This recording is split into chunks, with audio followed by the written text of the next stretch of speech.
नमस्कार, देवभूमि समाचारों में मैं सभी स्वागत करती हूं आप सभी का। आप मेरे साथ देखेंगे प्रदेश से जुड़ी तमाम छोटी बड़ी खबरें विस्तार से, लेकिन सबसे पहले नजर उत्तराखंड हेडलाइंस पर। देहरादून पुलिस लाइन में तीरंदाजी प्रतियोगिता का शुभारंभ। 26 टीमों के 395 खिलाड़ी ले रहे हिस्सा। मुख्यमंत्री ने की सरकारी नौकरियों में खेल कोटा बहाल करने की घोषणा।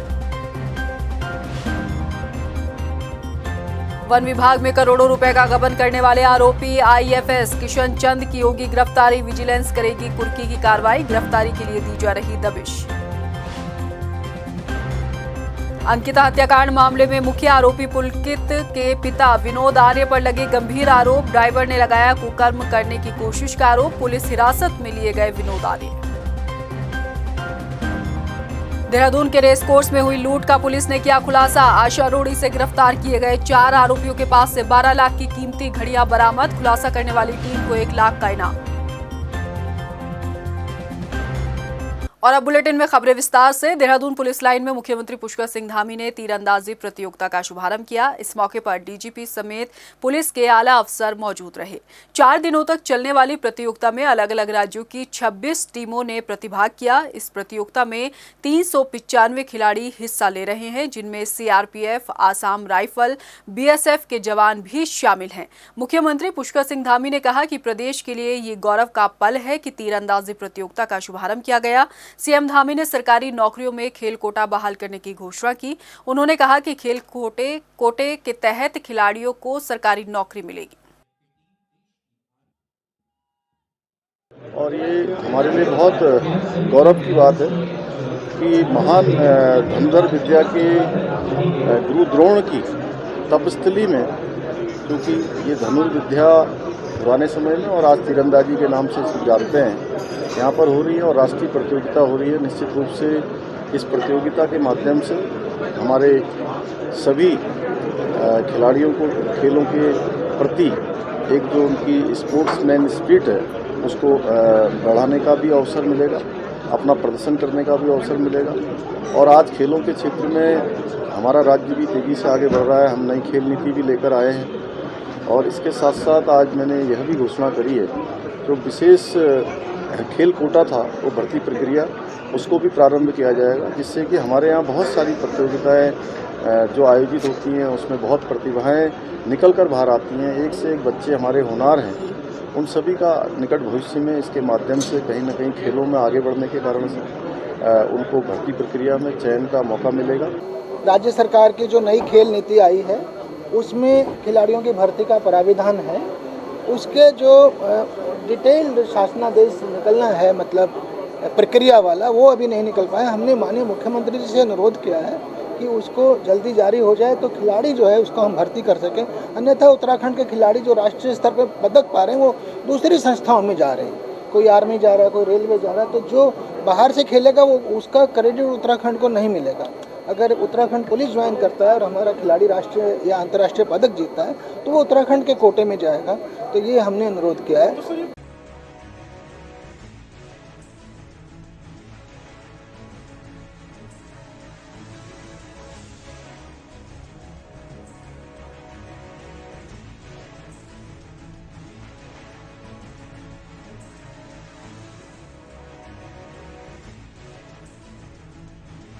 देहरादून स्थित ओएनजीसी ऑडिटोरियम में ऊर्जा संरक्षण दिवस समारोह का आयोजन किया गया, जिसमें ऊर्जा विभाग की तरफ से ऊर्जा संरक्षण के लिए चलाई गई मुहिम के तहत तमाम स्कूली छात्रों ने डायग्राम के जरिए ऊर्जा को संरक्षित करने के लिए चित्रकला का प्रदर्शन किया। ऊर्जा संरक्षण सम्मान समारोह में मुख्यमंत्री पुष्कर सिंह धामी ने शिरकत की और उत्कृष्ट कार्य के लिए स्कूली छात्रों को सम्मानित भी किया। मुख्यमंत्री पुष्कर सिंह धामी ने कहा कि ऊर्जा संरक्षण के साथ ऊर्जा को कैसे बढ़ाया जाए, इस पर भी हमें फोकस करने की जरूरत है ताकि ऊर्जा की कमी को पूरा किया जा सके। आज ऊर्जा संरक्षण दिवस है। ऊर्जा संरक्षण दिवस पर हम सभी को संकल्प लेना चाहिए कि जहां हम बहुत सारे अनुसंधान जो हमारे हुए उस क्षेत्र में जो बहुत सारी चीज़ें एलईडी से लेकर तमाम चीज़ें जो हमको मिली है सौर ऊर्जा के क्षेत्र में, विंड ऊर्जा के क्षेत्र में, उन सभी को जहां हम बढ़ाने पर, उसकी प्रगति पर लगातार काम करेंगे, वहीं ऊर्जा को जो संरक्षण करने के लिए, उसको बचाने के लिए अपने अपने स्तर से भी प्रयास करेंगे। इस दिवस पर मैं सभी को अपनी तरफ से बहुत शुभकामनाएं और बधाई देता हूं। वन विभाग में करोड़ों रुपए का गबन करने वाले आरोपी आईएफएस किशन चंद के खिलाफ विजिलेंस बड़ी कार्रवाई करने जा रही है। विजिलेंस के निदेशक अमित कुमार सिन्हा का कहना है कि अब किशन चंद के खिलाफ कुर्की की कार्रवाई की जाएगी। उन्होंने कहा कि कई बार बयान देने के लिए किशन चंद को बुलाया गया, मगर बयान देने के लिए वो सामने नहीं आ रहे हैं। हालांकि विजिलेंस ने उनके कई ठिकानों पर छापेमारी की कार्रवाई भी की है। फिलहाल किशन चंद की गिरफ्तारी के लिए विजिलेंस जगह जगह छापेमार कार्रवाई कर रही है। ऐसे में बड़ा सवाल यह है कि आखिर किशन चंद को विजिलेंस क्यों नहीं गिरफ्तार कर पा रही है। देखिए, इसमें जो आप लोगों को मैं बता दूं कि इसमें हमारे तरफ से विजिलेंस की तरफ से काफ़ी प्रयास किया गया किशन चंद के बयान लेने के लिए, लेकिन वो उपस्थित नहीं हुए। कई बार हम लोगों ने उनके घर पे भी जाके बात की, कोशिश किया हो कि वो मिल जाएं। एक विगत में उन्होंने कहा भी था कि वो आएंगे, लेकिन वो बयान देने नहीं आए। तो इस कारण से हम लोगों को उनके बयान को लेने के लिए हमने कई जगह टीमें भेजी हैं, और हमारा यह प्रयास है कि अगर वो नहीं बयान देते तो फिर हमें उनकी गिरफ्तारी करनी पड़ेगी। कांग्रेस में गुटबाजी थमने का नाम ही नहीं ले रही है। आए दिन कांग्रेस के नेता एक दूसरे के खिलाफ ही मोर्चा खोले हुए हैं। इससे खुद पार्टी के आला नेता भी मानो असहज हो रहे हैं। आलम यह है कि अब कांग्रेस में पूर्व अध्यक्ष प्रीतम सिंह कांग्रेस के कई नेताओं के निशाने पर आ गए हैं। एक रिपोर्ट। करण महरा के प्रदेश अध्यक्ष पद ताजपोशी के बाद उन्होंने ये दावा किया था कि अब भविष्य में कांग्रेस का एक ही गुट होगा जो कांग्रेस के नाम से जाना जाएगा। लेकिन चंद महीनों बाद ही कांग्रेस की गुटबाजी एक बार फिर सड़कों पर दिखाई देने लगी है। आलम यह है कि कांग्रेस संगठन के पैरेलल विधायक प्रीतम सिंह अपने कार्यक्रम तय कर रहे हैं। इससे बीजेपी को भी कांग्रेस पर सियासी हमले करने का मौका मिल गया। तो कांग्रेस संगठन ने प्रीतम सिंह के खिलाफ मोर्चा खोल दिया है। कांग्रेसी नेताओं के निशाने पर प्रीतम सिंह उनके जन्मदिन के पोस्टर को लेकर आए हैं, जो उनके समर्थकों ने कांग्रेस भवन में पहले लगाया और फिर हटा भी दिया गया। पोस्टर हटाए जाने के बाद प्रीतम गुट और कांग्रेस के कई नेता आमने सामने आ गए हैं। जिस तरह का कृत्य यहाँ पर उनके समर्थकों के द्वारा किया गया, कांग्रेस मुख्यालय का प्रोटोकॉल तोड़ा गया, अध्यक्ष के वजूद को, नेता प्रतिपक्ष के वजूद को या हमारे राष्ट्रीय नेतृत्व के वजूद को नकारा जा रहा है, अनदेखी की जा रही है। माननीय प्रीतम सिंह जी अपने विवेक से बताएं कि ये सही हो रहा है या गलत हो रहा है। क्या ये कल्चर, ये परिपाटी सही है पार्टी के लिए? क्या इससे पार्टी मजबूत हो रही है या कमज़ोर हो रही है? मैं ये पूरा दारोमदार माननीय प्रीतम सिंह जी के विवेक पर छोड़ती हूँ। निश्चित रूप से जिस तरीके से कार्यक्रम किए जा रहे हैं, पीसीसी को बाईपास करके कार्यक्रम आप करोगे, और निश्चित रूप से वो अनुशासनहीनता है। और बहुत कोशिश की गई उसको पैचअप करने की, कहा गया, लेकिन उसके बाद भी नहीं मानेंगे तो आप पर कार्रवाई तो होनी है ना। कांग्रेस में चल रही अंदरूनी गुटबाजी को लेकर बीजेपी भी विपक्ष पर खूब सियासी हमले कर रही है। प्रदेश प्रवक्ता विपिन कैंथुला ने कहा कि कांग्रेस के प्रवक्ता खुद ये मान रहे हैं कि उनकी गुटबाजी कभी खत्म नहीं हो सकती। उन्होंने कहा कि कांग्रेस में नेताओं का अपना अपना एक गुट है जो पार्टी के सिस्टम को चौपट कर रहा है। पार्टी से पैरेलल चलाने में आज जिस प्रकार से कांग्रेस के अंदर चीजें चल रही हैं, आप देख सकते हैं हरीश रावत जी तो ये करते आ रहे हैं। जब आप देखेंगे 2002 में जब कांग्रेस की सरकार आई, तब से लेकर के, और विजय बहुगुणा जी से लेकर के, तब से लेकर के अब तक की राजनीति को देखेंगे तो हरीश रावत जी ऐसा करते रहे।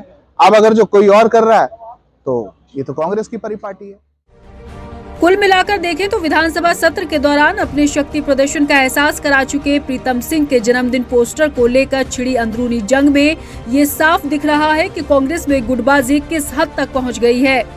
ऐसे में पार्टी कैसे एकजुटता लाएगी, ये कह पाना फिलहाल मुश्किल होगा। टाइम टीवी के लिए देहरादून से सुशांत सिंह की रिपोर्ट।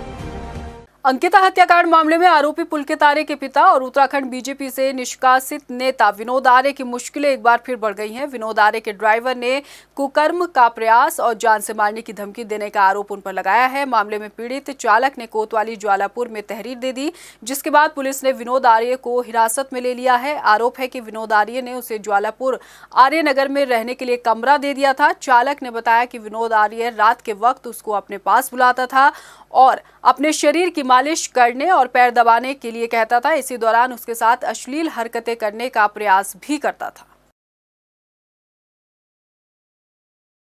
उन्होंने मेरे साथ दुष्कर्म करने का प्रयास किया है। किसने? ये डॉक्टर विनोद आर्य, पूर्व राज्य मंत्री, ज्वालापुर आर्यनगर में रहते हैं। उन्होंने मेरे साथ दुष्कर्म करने का प्रयास किया है भैया। मसाज के बहाने पहले उन्होंने मुझे मसाज करने के लिए बोला। मैंने बुजुर्ग आदमी समझकर उनके पैर दबा दिए। मैंने सोचा बुजुर्ग आदमी पैर दबाए तो कोई दिक्कत नहीं है, तो सर मैंने उनके पैर दबाए।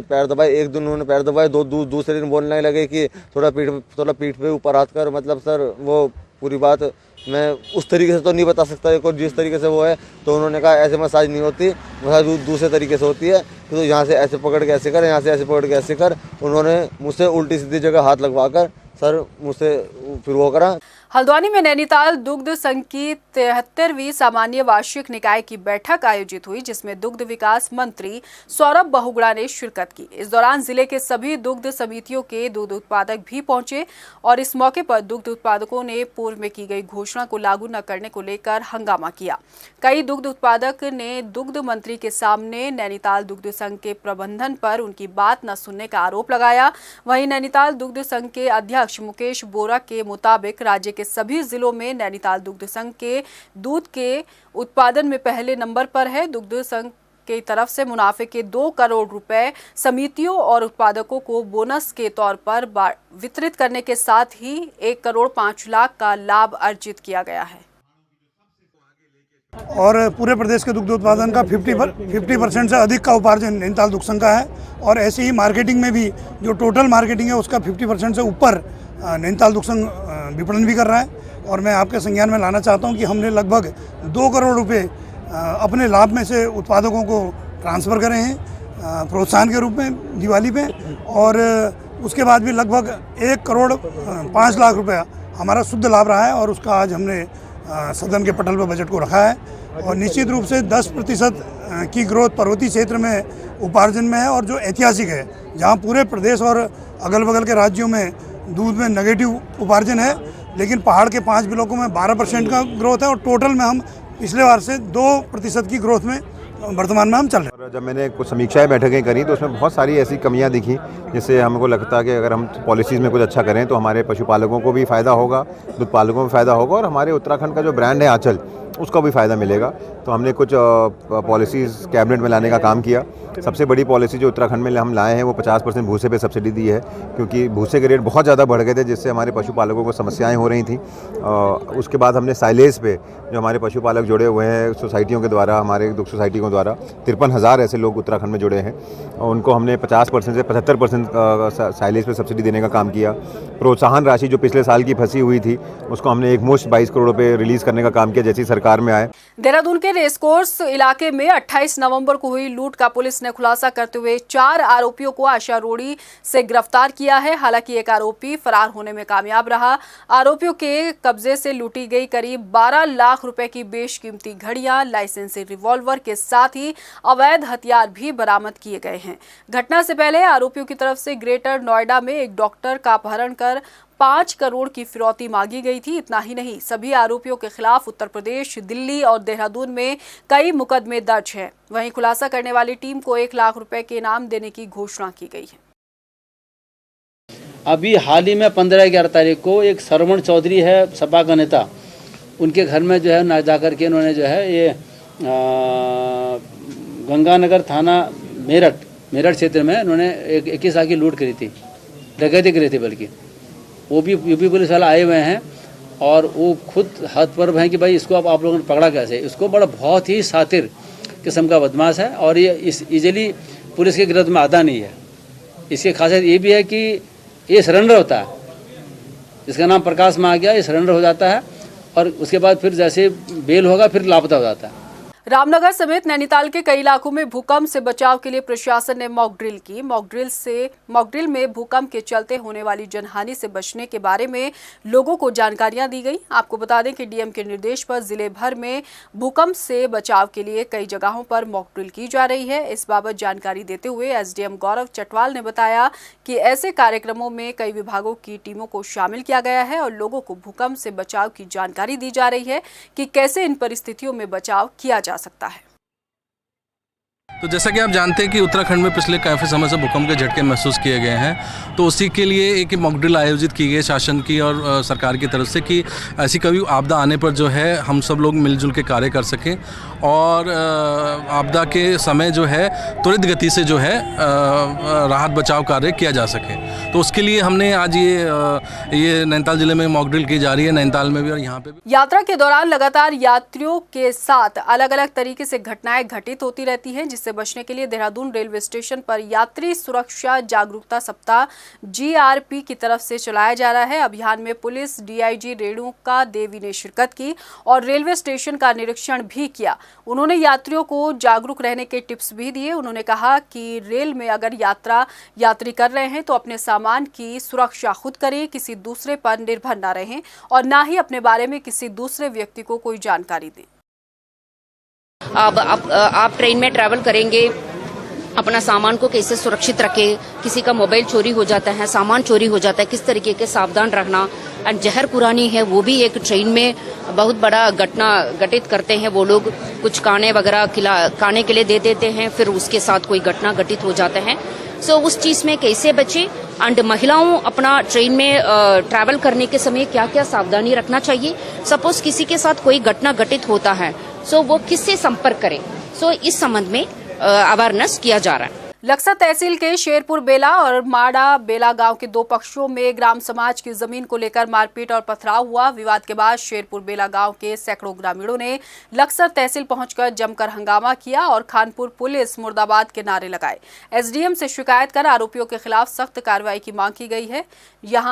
यहाँ तक कि शेरपुर गांव की महिलाओं ने पुलिस पर मारपीट और उनके कपड़ों को फाड़ने तक के आरोप लगाए। बताया जा रहा है कि मारपीट के दौरान एक पक्ष ने मौके पर पहुंची पुलिस टीम पर भी पथराव किया, जिसके बाद सूचना मिलते ही हरिद्वार के SSP अजय सिंह भी मौके पर पहुंचे और मामले की तफ्तीश शुरू कर दी है। वो कह रहे यात्री भीड़ कैसे कर रखी है।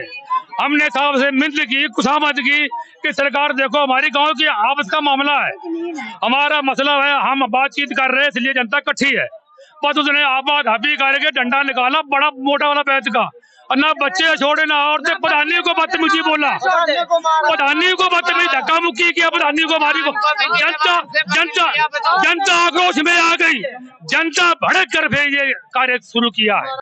जब उनको वहाँ वार्ता के लिए बुलाया गया थाने पर और लेके आ रहे थे वहाँ पर, तो वहाँ पर कुछ लोग उत्तेजित होकर और जो है एक राय होकर पुलिस के खिलाफ जो है नारेबाजी करते हुए फिर उसमें जो है पथराव किया गया था। क्योंकि एक विधि सम्मत कार्रवाई थी जो पुलिस द्वारा दोनों पक्षों को समझाकर थाने बुलाया गया था, लेकिन वहाँ पर कुछ लोगों ने जानबूझकर जो है वहाँ पर पथराव किया। इस संबंध में थाने पर मुकदमा भी दर्ज किया जा रहा है। साथ ही साथ ऐसे लोग को भी चिन्हित किया जा रहा है जो इस तरह के कृत्य में शामिल है।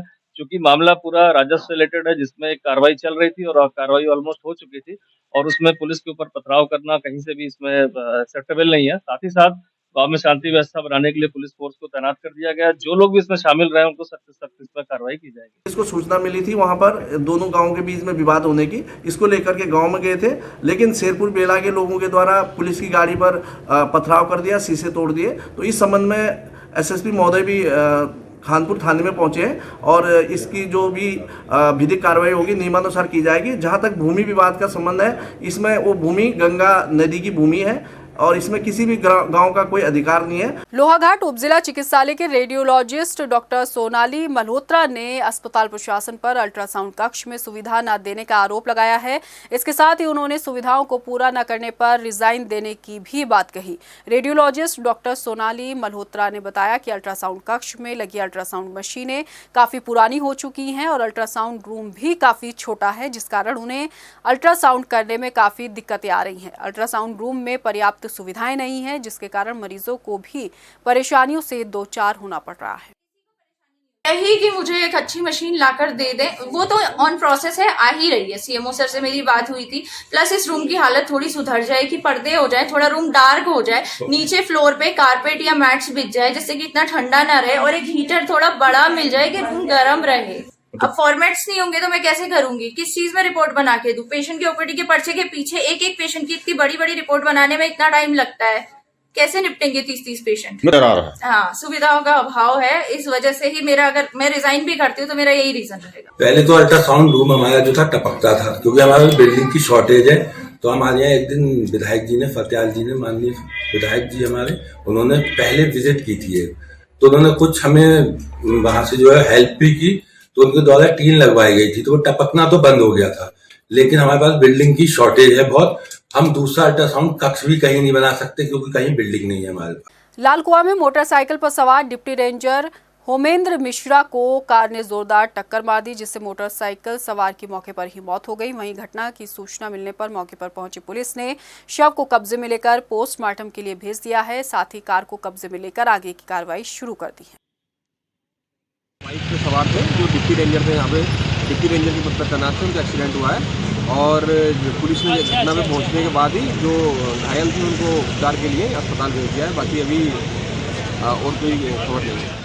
प्रधानमंत्री नरेंद्र मोदी एक बार फिर उत्तराखंड के दौरे पर आ सकते हैं और इस बार प्रधानमंत्री का ये दौरा पिथौरागढ़ में हो सकता है। पिथौरागढ़ के धारचूला में नारायण आश्रम में प्रधानमंत्री दौरे के लिए पहुंच सकते हैं। प्रधानमंत्री के दौरे में क्या कुछ खास रहने वाला है, आइए आपको दिखाते हैं इस रिपोर्ट में। प्रधानमंत्री नरेंद्र मोदी हाल ही में बद्रीनाथ के पास चीन सीमा से लगे हुए माड़ा गाँव पहुँचे थे, जहाँ उन्होंने चीन बॉर्डर के गाँव के लिए वाइब्रेंट विलेज योजना की शुरुआत भी की। लेकिन इस बार प्रधानमंत्री कुमाऊं की ओर रुख कर सकते हैं।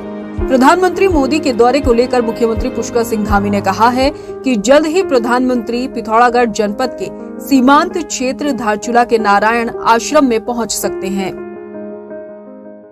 चार धाम यात्रा में आने वाले जो यात्री हैं वो कैलाश मानसरोवर की यात्रा पर भी जाएं और जो मानसखंड कॉरिडोर बन रहा है उस यात्रा पर भी जाएं। तो माननीय प्रधानमंत्री जी से भी हम अनुरोध करेंगे कि आने वाले समय में वो जहाँ नारायण आश्रम, मायावती आश्रम, इन सभी स्थानों पर उनका समय मिले, उनका प्रवास हो, जिससे देश दुनिया की नज़र में यह क्षेत्र भी जो भोले बाबा का कैलाश पर्वत है, ये भोले बाबा का कैलाश पर्वत भी चूँकि जानते सभी लोग हैं, लेकिन माननीय प्रधानमंत्री जी का वहाँ प्रवास होगा तो निश्चित रूप से वो विश्व के नक्शे पर चमकेगा।